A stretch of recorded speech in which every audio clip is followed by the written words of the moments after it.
মম, তোমাকে আমি একটা ছবি দেখাতে চাই। তুই মেয়ে পছন্দ করছিস নাকি? দেখোই না তোমার পছন্দ হয় কিনা।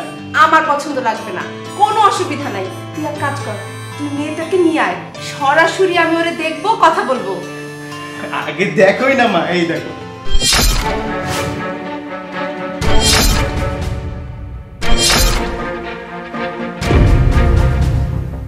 ছাগল? খাসি ছাগল। খাসি ছাগল পছন্দ করছিস তুই? হ্যাঁ মা, মা তুমি জানো এই ছাগলটার দাম কত? তুই খাসি ছাগল পছন্দ করছিস? একটা খাসি ছাগল? মা এটা জাতা কোনো ছাগল না, এটা অনেক উচ্চ বংশীয় একটা ছাগল। সরাসরি উজবেকিস্তান থেকে বিমানে চড়ে আমাদের দেশে আসছে। আমি এই ছাগল চাই মা। বাবা, বাবা তোর কি হয়েছে? আমার লক্ষ্মী বাবা এগুলো কথা বলে না। শোন, আমি তোরে সুন্দরী রূপসী রাজকন্যা দেখে মেয়ে এনে দিব, তুই তারে বিয়ে করবি। এই ছাগলের কথা তুই ভুলে যা বাবা, ছাগলের কথা তুই ভুলে যা। না মা, আমি এই ছাগল চাই। তুমি রাজি থাকলেও আমি এই ছাগল নিব, তুমি রাজি না থাকলেও আমি ছাগল নিব। এই ছাগলের দাম 16 লাখ টাকা, যে টাকা দিয়ে 16টা গরু কেনা যায়। কিন্তু আমি 16টা গরু কিনবো না, শুধুমাত্র একটা ছাগল কিনবো তোমার জন্য মা। থাম তুই। ও বাবা, বাবারে আমার, তুই সব কি বলতেছিস? এগুলো কথা বলে না। না মা, এই ছাগল আমার চাই। 24 ঘন্টার মধ্যে আমার এই ছাগল চাই। কি কি কি বলে তুমি? এই ছাগল নাকি অতি উচ্চ বংশীয় ছাগল, উজবেকিস্তান থেকে বিমানে চড়ে এই দেশে আসছে। তুমি বলছো রুমের বিয়ে করার জন্য উচ্চ বংশের ছাগল পছন্দ করেছে? আমার ছেলের আজকের এই অবস্থার জন্য তুমি দায়ী। তুমি। বাপের পাপের ফল এখন ছেলের উপরে। তোমার উপরে মানুষের যত অভিশাপ, তার সবকিছু শাস্তি এখন আল্লাহ আমার ছেলেটার উপর দিয়ে নিতেছে। তোমার কাছে আমি 2 হাত মিনতি করে অনুরোধ করতেছি, এই ঘুষ খাওয়া চাকরিটা তুমি ছাড়ো। আমাদের তো অনেক সম্পত্তি আছে, এত সম্পত্তি দিয়ে তুমি কি করবা? ছেলেটার কাছে মিথ্যা কথা বলতে বলতে আমি ক্লান্ত হয়ে যাচ্ছি। ও ছোটবেলা থেকে জানে ওর বাবা একজন সৎ লোক। কোটি কোটি টাকা ঘুষ খাওয়ার সুযোগ থাকলেও ওর বাবা কোনোদিন ঘুষ খায় নাই। ওর বাবা একজন সৎ মানুষ। তোমার কাছে রিকোয়েস্ট করি, তুমি ঘুষ খাওয়ার চাকরিটা ছাড়ো, আমার কথাটা শোনো। Go left, go left, attack, yes, good good good good good, go left, go left, left left, yes, attack attack attack attack. বাবা রোমেন, বাবা ডোন্ট ডিস্টার্ব মি, আমি গেম খেলতেছি। তোমার মা যা বলেছে তা কি সত্যি? ও হ্যাঁ হ্যাঁ বাবা, আমাকে তোমার 14 লাখ টাকা দিতে হবে, ইটস আর্জেন্ট। কি? হ্যাঁ বাবা, আমার ওকে দেখে দারুণ পছন্দ হয়েছে, নিদারুণ পছন্দ হয়েছে। আই থিঙ্ক তোমার দেখলে অনেক পছন্দ হবে। তার আমি দেখাচ্ছি, এই দেখো ওর ছবি। আমি ওকে চশমা পরিয়ে ছবি তুলেছি। অনেক উচ্চবংশীয় তো, সরাসরি উজবেকিস্তান থেকে বিমানে চলে এসেছে। ওকে এক নজর দেখে আমার যা পছন্দ হয়েছে না বাবা, অনেক পছন্দ হয়েছে। মানে আমি তোমাকে ভাষায় বোঝাতে পারবো না, এত পছন্দ হয়েছে, মানে হ্যাপি। আমি ওকে দেখার সাথে সাথে আমার ক্রেডিট কার্ড থেকে 2 লাখ টাকা অলরেডি অ্যাডভান্স বুকিং করে এসেছি। দাম 16 লাখ টাকা। এখন তুমি আমাকে বাকি 14 লাখ টাকা দিলে আমি ওকে বাড়িতে নিয়ে আসতে পারবো। তোকে পিটিয়ে তোর হাড্ডি মাংস আমি এক করে ফেলবো। সব পাগলের বাচ্চা পাগল। লাঠিটা কোথায়? লাঠি। মা, ও মা, মা, মা, কি হয়েছে? বাবা পাগল হয়ে গেছে মা। তোর বাবা পাগল হবে কেন? আরে হ্যাঁ, বাবা পাগল হয়ে গেছে। তুমি তাহলে পাগলের ঘরেতে পাঠানোর ব্যবস্থা করো। এই পাগলের বাচ্চা পাগল, বের হয়, বের হয়, এখান থেকে বের হয় বলছি। এই, তুমি পাগল? পাগলের বাচ্চা বলে কিনা উচ্চ বংশীয় ছাগল, দেখেই পছন্দ হয়ে গেছে। অবশ্যই পছন্দ হয়েছে, উজবেকিস্তানের উচ্চ বংশীয় ছাগল। তুমি দেখলে তো মাথা খারাপ হয়ে যাবে তোমার। পাগলের বাচ্চাটাকে যে এখন আমি কি করব? বলছি না মা তোমারে, বলছি না পুরো পাগল হয়ে গেছে। দেখো কত অবলীলে নিজের বাচ্চারে পাগলের বাচ্চা বলতেছে। তুমি শুনছো তো, নিজের কানে শুনছো? এই দিকে আয় পাগলের বাচ্চা, তোকে আমি আজকে একদম শেষ করে ফেলবো। আয় বলছি। ফুল ম্যাড, পুরাই পাগল হয়ে গেছে। মা তোমাকে আমি ক্লিয়ার করে বলতেছি, শোনো, আমার পছন্দের ছাগল নিয়ে আমি একটাও আজে বাজে কথা শুনবো না। সে যতই পাগল হোক তারা মানা করো, সে যেন আমার ছাগল নিয়ে এরকম কথা না বলে, একদম না। 2 লাখ টাকা অ্যাডভান্স দিছি, আরো 14 লাখ টাকা দিতে হবে, দিতেই হবে মা। এটা আমার উচ্চ বংশীয় উজবেক ছাগল, এই ছাগল আমার চাই।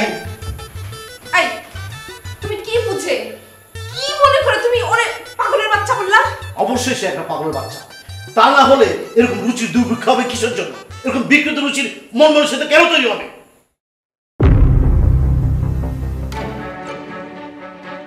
4.5 কোটি টাকা ট্যাক্স আসে, 1.35 কোটি টাকা। স্যার রেমিটেন্সের টাকা তো ট্যাক্স ফ্রি। এটা যদি রেমিটেন্সের টাকা হতো তাহলে ট্যাক্স ধরা হতো না। স্যার রেমিটেন্সের টাকা হিসেবে ব্যাংকের সব কাগজপত্র সাবমিট করা হয়েছে। থামেন মিয়া, ফাইলামি করেন আমার সাথে, ফাইলামি। জি আমার জীবনের ফাজিল লোক একটা। রেমিটেন্সের টাকা বলতে আসছে 4 বছর পরে না, 4.5 কোটি টাকা 4 বছর পরে রেমিটেন্সের টাকা হয়ে গেল। সরি স্যার, আপনি আমার সাথে এমনভাবে কথা বলছেন মনে হচ্ছে আমি কোনো অপরাধী। আপনি অপরাধী না। স্যার আমি নিজ থেকে আমার ভাই ট্যাক্স ফাইল ওপেন করেছি, রেমিটেন্সের টাকা ফাইলে দেখাইছি, আর আপনি আমার অপরাধী বলতেছেন? Just shut up. ফালতু লোক, ফাজিল লোক। সরকারি ট্যাক্স ফাঁকি দেওয়ার ধান্দা করার জায়গা পানা না। 4.5 কোটি টাকার ট্যাক্স আসে 1,35,00,000 টাকা। 1,35,00,000 টাকা ট্যাক্স জমা দিবেন, তারপর আমার সঙ্গে কথা বলবেন। রেমিটেন্সের টাকায় তো দেশের কল্যাণ হয়েছে স্যার, আর উনি উনের পুরো টাকাটা গরিব ছেলে মেয়েদের শিক্ষার পেছনে খরচ করতে বলেছেন, আর এখন আপনি এসব কি বলতেছেন স্যার? এই ফলস লেকচার অন্য জায়গায় দেবেন। এই যে দেশে এত উন্নতি হচ্ছে, ডেভেলপ হচ্ছে, এই যে Padma bridge, metro rail, 4 lane, expressway, নদীর নিচ দিয়ে রাস্তা, আন্ডারপাস, এই যে সাধারণ জনগণকে এত সুবিধা দেওয়া হচ্ছে, এত ফ্যাসিলিটি দেওয়া হচ্ছে, আমরা রাজস্ব বিভাগ থেকে প্রপারলি কর আদায় করছি বলে এটা সম্ভব হচ্ছে। আমাদের এখানে 1 পয়সা ফাঁকি দেওয়ার কোনো সুযোগ নেই। প্রপার ট্যাক্স প্রপারলি জমা না দিলে আপনার নামে মামলা হবে। সেই মামলায় শুধু অর্থদণ্ড না, জেলও হতে পারে। কথাটা মাথায় রাখবেন।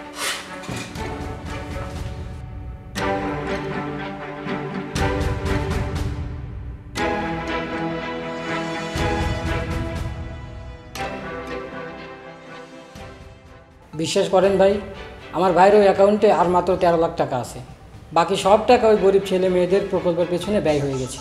বলেন কি, মাত্র 13 লাখ টাকা? বিশ্বাস যদি না হয় আমি ব্যাংকের স্টেটমেন্ট তুলে দিতেছি, আপনি দেখেন।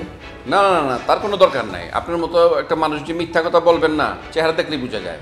উনি বারবার একটা কথাই বলতেছেন, যেই বছর রেমিটেন্স আসছে সেই বছরের ফাইলে আমি কেন টাকাটা দেখাই নাই, কিন্তু সেই বছর তো আমার ভাইয়ের নামে কোনো ইনকাম ট্যাক্স ফাইলই ছিল না। আমি নিজের ইচ্ছায় গত বছর ভাইয়ের নামে ট্যাক্স ফাইল ওপেন করেছি। এখন আমি যদি ইনকাম ট্যাক্সে এই টাকাটা না দেখাইতাম তাহলে কি হইতো বলেন তো ভাই? না না না, আপনি তো ঠিক কাজ করছেন। আপনি একজন জেনুইন খাঁটি মানুষ। 2টা পূর্ণ কাজ করছেন ভাই। দেশে বৈধ পথে রেমিটেন্স আনছেন, আবার সেই টাকায় গরিব ছেলে মেয়েদের কাজে লাগাইছেন। আমি আপনার জন্য কাজ করব ভাই, কথা দিতেছি। আপনি যাতে কোনো বিপদে পড়তে না হয়, কোনো ঝামেলায় পড়তে না হয়, ওইটা আমি দেখব। কোনো সমস্যা নাই, আপনার জন্য আমি কাজ করব। আসেন, বুকে বুক মিলাই। 13 লাখ টাকা মাত্র? স্যার ব্যাংকে এখন 13 লাখ টাকাই আছে। আপনি অনুমতি দিলে আমি বলবো টাকাটা উঠায় নিয়ে আসার জন্য। আমি তো ট্যাক্স বসিয়ে দিয়েছি 1,35,00,000 টাকা। স্যার এটা আপনিও জানেন, আমিও জানি, রেমিটেন্সের টাকায় কোনো ট্যাক্স হয় না। যেই বছর রেমিটেন্সটা আসছে সেই বছর দেখায় নাই, ভুলের মধ্যে এটাই করছে। বোঝে নাই যে ট্যাক্স ফাইলে ওই বছরই এটা দেখাইতে হইব। এখন যদি স্যার এই বিষয়টা নিয়ে এনবিআর চেয়ারম্যান অথবা মন্ত্রী মিনিস্টারের বা উচ্চপদস্থ কারো কাছে যায়, তাহলে তো সাথে সাথেই ট্যাক্স বাতিল হয়ে যাব। হয়েছে হয়েছে, আমি সব কিছু জানি, তোমাকে আর জ্ঞান দিতে হবে না। আচ্ছা শোনো, ওই যে আমি আগামী মাসে তোমার বড় বড়কে নিয়ে উমরা হজে যাব। তুমি এক কাজ করো, হোটেল বুকিং আর এয়ার টিকিট বাবদ ওখানে 12 লাখ টাকা জমা দিয়ে দাও, আর বাকি 1 লাখ টাকা রুমেলের অ্যাকাউন্টে জমা দিয়ে দাও। স্যার এইবার আমার 1 লাখ টাকা দিয়েন। তোমার 5% বাবদ 65,000 টাকা হয়, সেটা আমি অন্য জায়গা থেকে দিয়ে দিব। এখন আমি যেটা করতে বলেছি তুমি সেটাকে করে দিও, যাও। জি স্যার। ওয়াও, কি সৌভাগ্য আমার! আজকে আমাকে না জানিয়ে আমার বাড়িতে তোমার পা পড়লো। উমরা হজের জন্য টাকা পাঠিয়েছি, রেডি হয়ে যাও। আল্লাহ চাহে তো আগামী মাসে আমরা কাবা শরীফ যাব। আমি যদি তোমার নামে একটা মামলা দিই তাহলে তোমার অবস্থাটা কি হবে একবার ভেবে দেখেছো বদরুল? আমি কি বললাম আর তার উত্তরে তুমি কি বললে? আমি মামলা এতদিন দেইনি বলে যে এখন মামলা দেব না এইটা ভাবার কোনো অবকাশ নাই বদরুল। আমার মনে হচ্ছে এখন মামলাটা দিয়েই দিব। আচ্ছা তুমি যদি সবসময় এরকম হুমকির মধ্যে রাখো তাহলে আমার কেমন লাগে বউ? থাপড়ায় এত নাক মুখ চোখ সব থোতা করে তোর মুখের জিওগ্রাফি আমি যদি পাল্টায় দিতে পারতাম তাহলে আমার অনেক শান্তি হইত। একটা বদমাস, একটা লুচ্চা, একটা লাফাঙ্গা, একটা নাছর, একটা নচ্ছার, লেচুদাস, রেজামাল, লুচ্চা, লুজ ক্যারেক্টারে কাণ্ডারি তুই বাড়িতে 2টা বউ থাকার পর এই বয়সে হোটেলে মেয়ে মানুষ নিয়ে ফুর্তি করিস, থাইল্যান্ডের পাতায় যাস। লুচ্চামি তোর বন্ধই হয় না। আইনচোদ খানকনির পোলা। তোমার এটা মুখ না নোংরা কথার ফ্যাক্টরি? কি এটা? এই তোর এইডস হয় না কেন রে? হ্যাঁ, আল্লাহ তাআলা তোর এইচআইভি পজিটিভ করে না কেন? স্বামীর মনে কষ্ট দেয়া আর আল্লাহর মনে কষ্ট দেয়া এক সমান, এটা ধর্মের বিধান বউ। ইয়া আল্লাহ ইয়া মাবুদ, তোমার বিধান নিয়ে তামসা করা এই লোকটারে তুমি এইডস না দাও, অন্তত ওর পুরুষাঙ্গে ক্যান্সার দাও। তোমার কাছে এই মর্মে আমি আকুল আবেদন জানাইতাছি মাবুদ, তুমি আমার স্বামীর স্বামিত্বের নাশ সর্বনাশ করে একদম ধ্বংস করে ওরে তামা বানায় দাও। আমি তোমার স্বামী, স্ত্রী হয়ে এভাবে স্বামীর নামে সর্বনাশা গজব চাওয়া আল্লাহ সইবে না বউ। আমি তোর বউ না, যা এখন। আমি সব ছেড়ে দিই, তোমাকে নিয়ে হজ করার পরে আমি মুক্ত মানুষ হই। কেন তোর ছোট বউকে হজে নিবি না? যা বলছো বলছো, এভাবে স্বামীকে কৃত করে না বউ, আল্লাহ গুনাহ দিবে। চল আমরা হজে যাই, হজে গিয়ে তওবা করে আসি। ঘুষের টাকায় হজ করবি, মক্কায় হিলটন হোটেলে থাকবি, কি নিয়ত রে তোর? হজে গিয়ে আল্লাহ দরবারে তওবা করব বললাম তো। আমি তোর নামে মামলা দিব কেন জানিস? আমাকে না জানায়া আরেকটা যে বিয়ে করছিস সেই জন্য না, কিন্তু আমি তোর নামে মামলা দিব তোর অবৈধ ঘুষ আর দুর্নীতির জন্য। রেডি থাকিস তুই, আইনচোদ থানকনির পোলা। আমার নামে কি মামলা দিবে তুমি? আমার টাকা পয়সা সব তোমার কাছে, রিসোর্টের মালিক তুমি, ফ্ল্যাটের মালিক তুমি, প্লটের মালিক তুমি, শেয়ার বন্ডের মালিক তুমি, আমার যা কিছু আছে সব কিছুর মালিক। এইবার যে তুমি জনপ্রতিনিধি হয়েছো সেটা আমার টাকা, আমার প্রভাবে।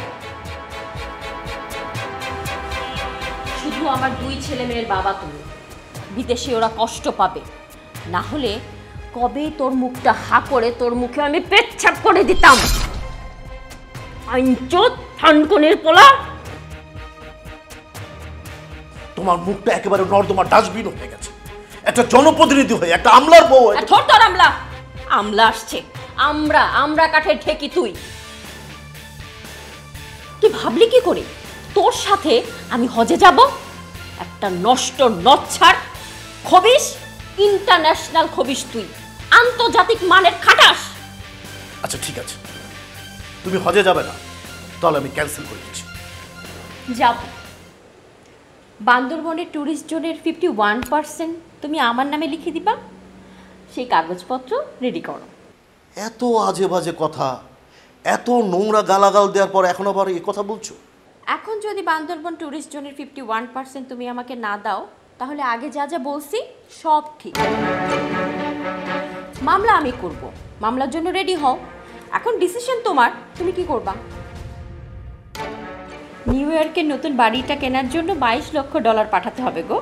হুন্ডির লোককে আমি বলে রেখেছি। টেবিলে এসো, খেতে দিচ্ছি।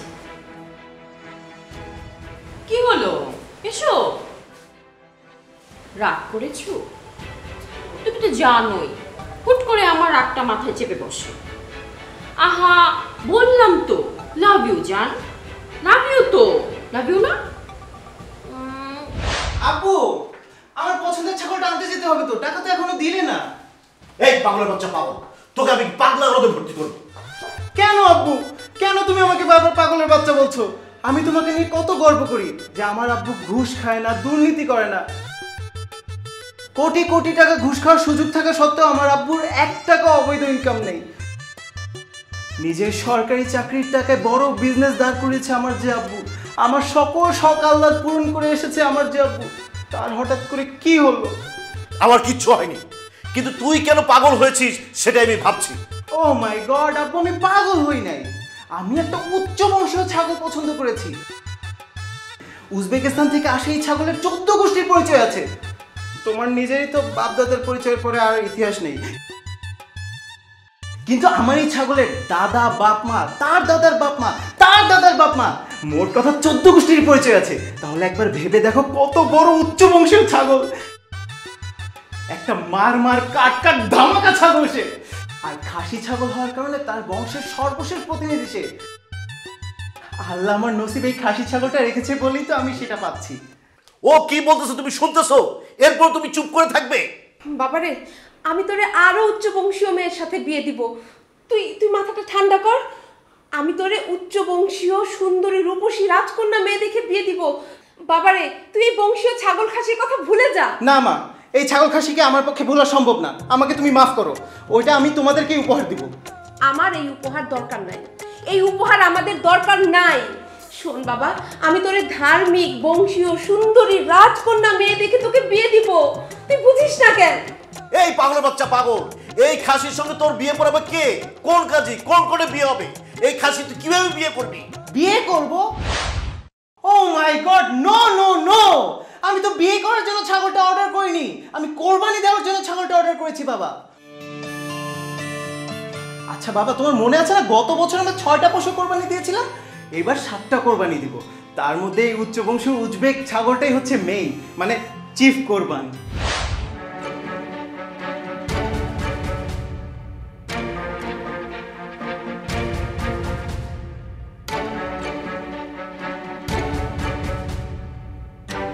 মে ভাই, আপনার আমার যে অবস্থা, আপনার বন্ধুকের একই অবস্থা। ওই চাই দেখেন, আসলে সারা বাংলাদেশের মানুষের একই অবস্থা। সবাই এখন উচ্চ বংশ ছাগল নিয়ে আলোচনা করতে আসছে। 16 লাখ টাকার ছাগল। এগুলোর বাপকে জানোস নি? কি আমি হবে? কে আবার? বদরুল আমি। ওমর খোদা, বাটপার তো পুরো ধরা খাই গেছে। আল্লাহ তাআলা কত বড় বাটপার! ঘুষের টাকা হজ করে, ঘুষের টাকা মসজিদ বানায়, ঘুষের টাকা শত শত কোটি টাকার সম্পদ করে, এরপরে বলে ঘুষ হারাম। এ ভাই, আচ্ছা কয় তারিখ? আজকে 10 তারিখ। ও আল্লাহ, আগামীকালের ডেটে বদুল আমি চেক দিছিলাম, আগামীকাল ক্যাশ হওয়ার কথা। অনেক ক্যান্সেল কর। ও আল্লাহ, উনি ব্যাংকে ফোন করতেছি। আমি তো আপনার কথা কিছুই বুঝতে পারছি না, কি বলেন? আপনি একজন সরকারি কর্মকর্তা, আপনার স্যালারি সিট এখন আমার হাতে। আপনি প্রতি মাসে বেতন পান বেসিক 70,000, হাউস রেন্ট 34, গাড়ি বাবদ 50, ফ্ল্যাট ভর্তুকি 30, মেডিকেল 1500, আরও আছে আপ্যায়ন 7,000। এছাড়া বিভিন্ন সভা সেমিনার লেকচার থেকেও মাসে প্রায় আরও লাখখানিক টাকার মতো আপনার ঘরে আসে। সব মিলে মাসিক বেতন কম বেশি 3 লাখ টাকা। সেখানে আপনার ছেলে গত বছর কোরবানির জন্য 4টা গরু 2টা ছাগল মিলে 60 লাখ টাকার পশু কিনেছিল। এবার কুরবানিতে সে একটা ছাগলই কিনেছে 16 লাখ টাকা দিয়ে। কুরবানির জন্য আরো 60 লাখ টাকার গরু বুকিং দিয়েছে বলে শোনা যাচ্ছে। আপনার সম্পত্তির যে হিসাব আমরা পেয়েছি, তাতে করে সেটা 100 কোটিও ছাড়িয়ে যাবে। দেখেন, আপনার কথার আগামাথা আমি কিছু বুঝতে পারছি না। বিষয়টা আমি বুঝি, তারপর আপনার সঙ্গে কথা বলি। আমি রাখি। মরিয়ম, তোমার ছেলে তোমার সর্বনাশ করে দিয়েছে। এখন যদি দুদক তদন্তে নামে, আবার কি হবে? আমার সহজ সরল ভালো ছেলেটা না বুঝে সরল মনে ফেসবুকে একটা পোস্ট করেছে, আমাকে খুশি করার জন্য করেছে। এটা নিয়ে যে তুলকালাম কাণ্ড ঘটে যাবে এটা তো কেউ বুঝতে পারে নাই। বারবার ফোন আসছে, সাংবাদিক ফোন করছে, এই ফোন করছে, সে ফোন করছে। আমি যে কি উত্তর দেবো আমি কিছুই বুঝতে পারছি না। আমি যে কি করবো? এক কাজ করি, আমি ফোনটা বন্ধ করে দিই। শোনো, আমি বাইরে যাচ্ছি, পরিস্থিতি আসলে কোন দিকে যাচ্ছে আমি কিছু বুঝতে পারছি না। আমি এখন চাই। আব্বু, আব্বু, ফেসবুকে আমার পোস্ট নিয়ে তো রীতিমতো শোরগোল শুরু হয়ে গেছে, মহা ভাইরাল হয়ে গেছে। তুমি জানো এইবারের কোরবানিতে সারা পৃথিবীর মধ্যে সবচেয়ে বড় ছাগলটা আমি বুকিং দিয়েছি। ওহ, আমার কি যে ভালো লাগছে না। I am feeling so great.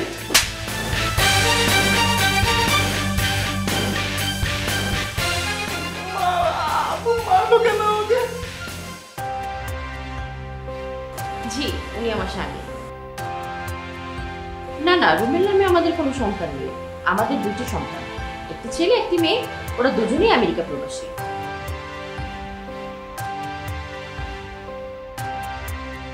দেখুন, এই বিষয়ে আমি আপনাকে কোনো কিছু বলতে পারবো না, আমি পরে কথা বলছি। হ্যাঁ, এই আইনজো থানকুনির পোলা, তোর কুকীর্তির জন্য, তোর ছেলের কুকীর্তির জন্য আমাকে জবাবদিহি করতে হয়। বউ, আমি মনে হয় বড় বিপদে পড়ে গেছি। তুমি আমাকে বাঁচাও, প্লিজ প্লিজ, আমাকে বাঁচাও। ওঠো, আমি সব বুঝতে পেরেছি। আমার কথা শোনো, জাস্ট স্ট্রেট ফরওয়ার্ড থিওরিতে যাও, সব অস্বীকার করো, এছাড়া বাঁচার কোনো উপায় নেই তোমার। দ্বিতীয় সংসার বলতে কিছুই নাই। তোমার এক ছেলে এক মেয়ে, দুজনই প্রবাসী। আর যা কিছু আছে এই সব তোমার ট্যাক্স ফাইলে উল্লেখ করা আছে। ঘুষের টাকায় তুমি কোনো কিছু করো নাই, আর ব্যবসা বাণিজ্য এই সব কিছু আমার ট্যাক্স ফাইলে দেখানো আছে। ওকে? কিন্তু আম্মু, আমি তো জানতাম আব্বু ঘুষ খায় না। আমাদের বাড়ি গাড়ি সব সম্পত্তি আব্বুর ব্যবসার টাকায়। আমি সবসময় আব্বুকে নিয়ে গর্ব করি, বলি যে আমার আব্বু ঘুষ খায় না। কোটি কোটি টাকা ঘুষ খাওয়ার সুযোগ থাকা সত্ত্বেও আমার আব্বু নিজেকে সৎ রেখেছেন। সে আমার একজন আদর্শ পিতা। তাহলে আমরা কেন এখন সমস্যায় পড়তে যাব মা? কি হলো আম্মু, তুমি আমার কথার উত্তর দিচ্ছ না কেন? আমি যদি বুঝতাম আম্মু যে আমার পোস্টের জন্য আব্বুর ক্ষতি হবে, তাহলে তো আমি পোস্টটা দিতাম না আম্মু। গত বছর কোরবানিতে তো আমি ফেসবুকে পোস্ট করেছিলাম। হ্যালো, কে? শোনো, আমার ফোন বন্ধ, খুব জরুরি দরকার হলে এই নাম্বারে ফোন দিবা।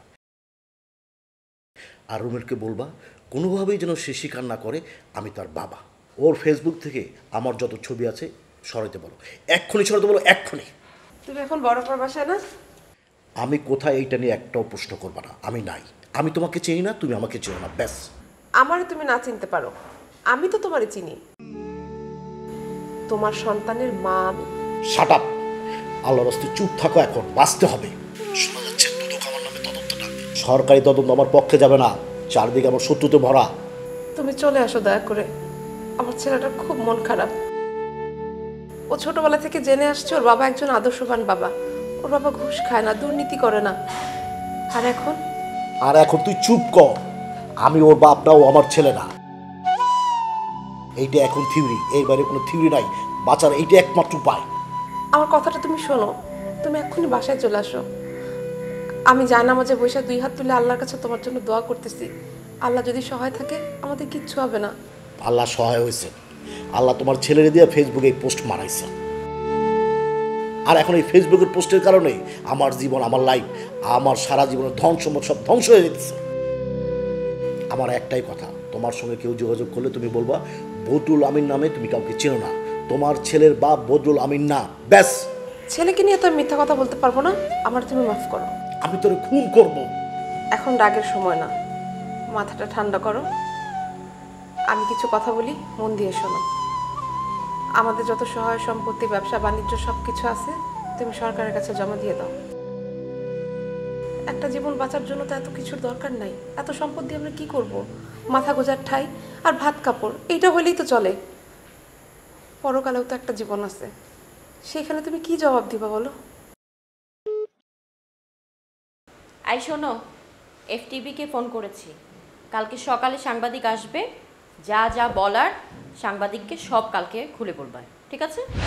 আপনি বলছেন রুমেল আপনার ছেলে নয়? না, রুমেল নামে আমি কাউকে চিনি না। ফেসবুকে ছাগলের পোস্ট, ছাগলের ছবি ভাইরাল হওয়ার পর থেকে দেখতে পাচ্ছি সেখানে আমাকে জড়ানো হয়েছে। এই রুবেলকে আমি চিনি না, এই রুবেল আমার ছেলে না। আপনার কি মনে হয় আপনাকে নিয়ে কেন এমন মিথ্যা ছড়ানো হবে? আমি একজন সরকারি কর্মকর্তা। নানান সময়ে নানান মানুষ আমার কাছে বিভিন্ন সুযোগ সুবিধা দিতে আসে। লিগেল হলে আমি সুযোগ সুবিধা দিতে পারি, আর লিগেল না হলে সুযোগ সুবিধা দিতে পারি না। তখন তারা আমার বিরুদ্ধে বিভিন্ন চক্রান্ত করে থাকে। আমার কাছে মনে হচ্ছে এটা একটা সেরকম চক্রান্ত। তার মানে আপনি বলতে চাচ্ছেন উজবেকিস্তানের উচ্চ বংশ ছাগল কুরবানির দেওয়ার কথা বলে যে ভাইরাল হয়েছে রুমেল, সে আপনার ছেলে নয়? আমার পাশে তো আমার স্ত্রী আছে, আপনি ওনাকেই জিজ্ঞেস করুন। আসলে আমাদের দুটোই সন্তান, দুজনই আমেরিকা প্রবাসী। বড় ছেলে ইফাত রহমান আর ছোট মেয়ে হচ্ছে লায়লা কানিজ। আলহামদুলিল্লাহ, আমার 2 ছেলে মেয়েই আমেরিকায় প্রতিষ্ঠিত। ওরা সুখী পরিবারের সন্তান, দুজনেই ধার্মিক, 5 ওয়াক্ত নামাজ পড়ে। আমার ছেলের বউ তাজিকিস্তানে। 95% মুসলমানের দেশ তাজিকিস্তানে হিজাব পরা নিষিদ্ধ হলেও আমার ছেলের বউ আমেরিকাতে হিজাব পরে। আর আমার মেয়ের জামাই ব্রাহ্মণবাড়িয়া, বিশিষ্ট খাদিম পরিবারের সন্তান। চারিদিকে আলোচনা হচ্ছে আপনার শত কোটি টাকার সম্পদ, দামি দামি গাড়ি, বাড়ি, রিসোর্ট। এত সম্পত্তির উৎস কি? আপনি একজন সরকারি কর্মকর্তা, আপনি এটার ব্যাখ্যা কিভাবে দিবেন? দেখেন, একজন সৎ আদর্শবান সরকারি কর্মকর্তা হিসেবে সবই আমার ট্যাক্স ফাইলে দেখানো আছে। আমার স্ত্রীরও ব্যবসা আছে, আর সেই ব্যবসা তো আমার ব্যবসা বলে চালানো ঠিক না। আমাদের সমস্ত সম্পত্তি, যত টাকা পয়সা যা কিছুই আছে সব কিছু আমাদের ট্যাক্স ফাইলে উল্লেখ করা আছে। আমরা এই বিষয় নিয়ে কোনো রকম অবহেলা করতে চাই না। মা, ও মা, আব্বু কেন বললো আমি তার ছেলে না? আমি কি তোমাদের ছেলে না মা? চুপ কর বাবা, উপরে তো আল্লাহ একজন আছে, উনি তো সব দেখতেছে, উনি সব বিচার করবে। আমি আব্বুর সাথে কথা বলবো মা। আব্বু কেন বললো আমি তার ছেলে না? আমি আব্বুর সাথে কথা বলবো মা। আল্লাহর ওয়াস্তে তুই চুপ কর বাপ, আল্লাহর দোহাই লাগে, তুই থাম। আমি ছোটবেলা থেকে এটা শুনে বড় হয়েছি, আমার আব্বু ঘুষ খায় না। সে একজন সৎ সরকারি কর্মকর্তা। আমাদের যত সম্পদ সব তার ব্যবসার হালাল টাকায় হয়েছে। তাইলে কেন এখন আব্বু আম্মু গো, আমি কি আব্বুর ছেলে না? তুই চুপ কর বাবা। রুমেল, রুমেল, তুই তো জ্বরে পড়ে যেতেছিস, তোর কি হয়েছে? জ্বরে তো তোর গা পুড়ে যাচ্ছে বাবা। আল্লাহ গো, তুমি আমার ছেলেটাকে সুস্থ করে দাও। হ্যালো, আসসালামু আলাইকুম, আমি মফিজুর থেকে বলছিলাম। মিস্টার রুমেল আমিন আমাদের কাছে একটা উজবেক ছাগল খাসি অর্ডার করেছেন। আজকে সেটা তার ডেলিভারি নেওয়ার কথা। ওই ছাগল সে নিবে না, ছাগল আপনারা অন্য জায়গায় বিক্রি করে দেন। কিন্তু উনি ছাগল বাবদ আমাদের 2 লক্ষ টাকা অ্যাডভান্স করেছে। ওই টাকার প্রতি আমাদের কোনো দাবি নাই। আমাদের ছাগল লাগবে না, আমার ছেলেটা অনেক অসুস্থ, পারলে আমার ছেলেটার জন্য একটু দোয়া করেন। আমার ছেলেটার জন্য একটু দোয়া করেন। কোনো টাকা পয়সা গরু ছাগল কিচ্ছু লাগবে না, কিচ্ছু চাই না আমার। আম্মু গো, আব্বু কোথায়? আমি আব্বুরে জিজ্ঞাসা করবো সে কেন বললো আমি তার ছেলে না। রুমেল বাবা, ও বাবা, তোর কি হয়েছে রুমেল? ও বাবা, বাবা তুই কথা বল, ও কথা বল।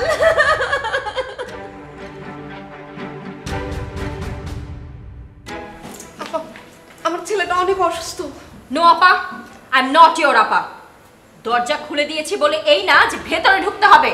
Get out. আমার ছেলেটা জ্বরে পুড়ে যাইতেছে, জ্বরের ঘরে সারাক্ষণ মুখে একটাই কথা, ও কি ওর বাবার ছেলে না? ওর বাবার একটু ডাকেন, ওর বাবারে ডাকেন, বলেন ছেলেটার সাথে একটাবার দেখা করতে। আমি বলেছি গেট আউট। আপনার কাছে একটা অসহায় সন্তানের মা হয়ে আমি রিকোয়েস্ট করতেছি, প্লিজ প্লিজ আপা, আমার ছেলেটা মরে যাবে, আমার ছেলেটা বাঁচবে না। Again I tell you, I am not your appa. Just get lost. আপনি আমার আপা না, আপনি আমার ধর্মের বোন। আপনার দুটো পায়ে ধরি, আমার ছেলেটার ওর বাপের সাথে একবার দেখা করতে দেন।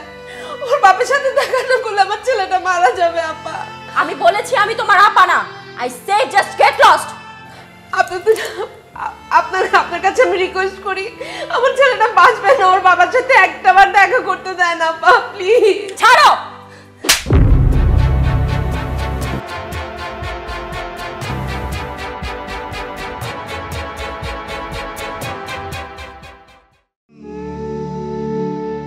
ভাই, আমার ছেলেটা হাসপাতালে।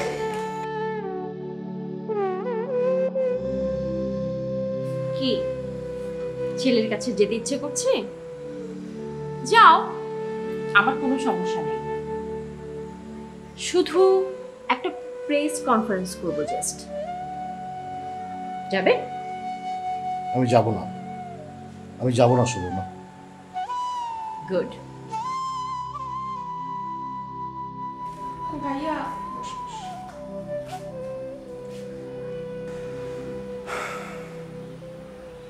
আহা কাঁদিস কেন? শান্ত শান্ত। হ্যাঁ আমি আছি তো। তুই আমার বোনের মতো, তুই আমার কথা জামাটারে বিয়ে করছিস। বদরুলের আমি ছাড়বো না, দেখা ছাড়বো। আহা আবার কাঁদে। বললাম তো ওর চিকিৎসা ঠিক মতো হইতেছে।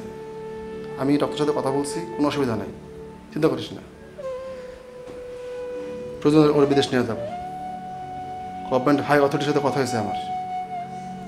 বদরুলকে ছাড়া হবে না, কঠিন শাস্তি হবে, আর দেখে নেব আমি। আর কোনো প্রয়োজন আমার বলিস। আহা বললাম তো ওর চিকিৎসা ঠিক মতো হবে, কোনো সমস্যা নেই। কি বলেন লিডার? হ্যাঁ, রুবেলের মা সম্পর্কে আমার কাজিন, ওর নাম মরিয়ম সুলতানা। বদরুল আমিরের সাথে ওর বিয়েটা আমি দিয়েছিলাম, যদিও বদরুল এই বিয়ে নিয়ে প্রতারণা করছে। যাও, সেটা অন্য প্রসঙ্গ, অন্য বিষয়। আসল কথা হলো রুবেল খুব আবেগের মধ্যে দিয়ে বড় একটা ছেলে, তো জগতের ভালো মন্দ ঠিক বোঝে না। যে ছেলে তার বাবাকে সবচেয়ে ভালোবাসে, সেই বাবা যখন নিজের স্বার্থে ছেলেকে অস্বীকার করে, তখন সে সেটা সহ্য করতে পারে না। Very sad. এখন কি অবস্থা রুমেলের? আইসিইউতে আছে, দেখা যাক। হ্যাঁ, চিকিৎসা ঠিকঠাক মতো চলতেছে। তুমি রিপোর্ট করতে পারো, অসুবিধা নাই। প্রয়োজনে রুবেলের মা এই বিষয়ে কথা বলবে, যদিও ছেলের কারণে সে খুব ডিপ্রেশনে আছে। আপাতত আমি ওনার সাথে কথা বলবো না, আপনার জবানিতে আমি রিপোর্টটা করছি। আমি সব জায়গায় সব সাংবাদিককে কথা বলে দিচ্ছি। হ্যাঁ, তুমি রিপোর্ট করো।